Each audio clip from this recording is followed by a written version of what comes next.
Hey, this is Vedat from Programmership. In this chapter, we are going to talk about Dependency Inversion Principle, also known as DIP. DIP states that high-level classes shouldn't depend on low-level classes. Instead, both classes should depend on abstraction like interface or protocol. So the definition might seem complicated. Don't worry, we will see how easy it is. Of course, in an example, let's say we are designing buttons for different operating systems like Mac OS or Windows. I will write a simple code to represent the scenario. Here I will create a class called Mac OS, and inside the class let me create a function called create button. And inside the create button I will basically print the button was created for Mac OS, like so. And also let me add another class for managing the main business. I'm gonna call this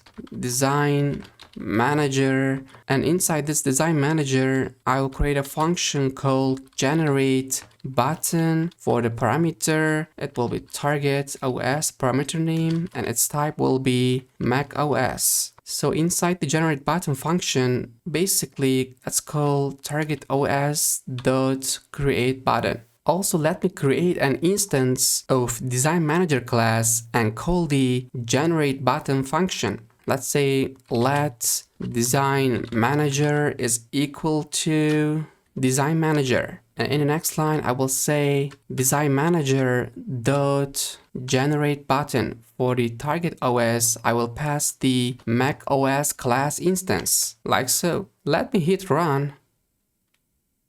And we can see we got the print statements, so it works. Here we can see that our design manager class depends on the Mac OS class. So if I change anything in the macOS class, it could affect my design manager class as well because of this dependency.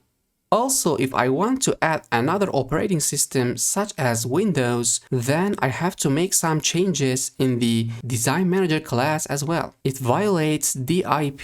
To make this code DIP friendly, we will remove the dependency between these classes and make them depend on a protocol. Let's do that. Here at the most top, I will create a protocol called let's say button design protocol, and inside the protocol I will create a function called create button, and this macOS class will conform to button design protocol, like so. And in a design manager class, instead of using macOS as a type, I will say button design protocol. Here let me hit run. And we can see it still works, which is good. Let's also add another class for the Windows operating system. Here I will say class Windows. It will conform to button design protocol. And inside the Windows class, I will implement this create button function. So here, if I expand the error and try to fix, the Swift compiler will automatically add the create button function for me. Here, let me copy this print statement and paste it. Button was created for Windows this time. And also in the most bottom, let me call the design manager.generate button, this time for the Windows operating system. And let me hit run. So it works, good. As we can see, removing dependency between classes and making them depend on protocol makes our code much cleaner and maintainable. I hope you understood the dependency inversion principle. That's it for this chapter. You can subscribe to support me. See you in the next one. Goodbye.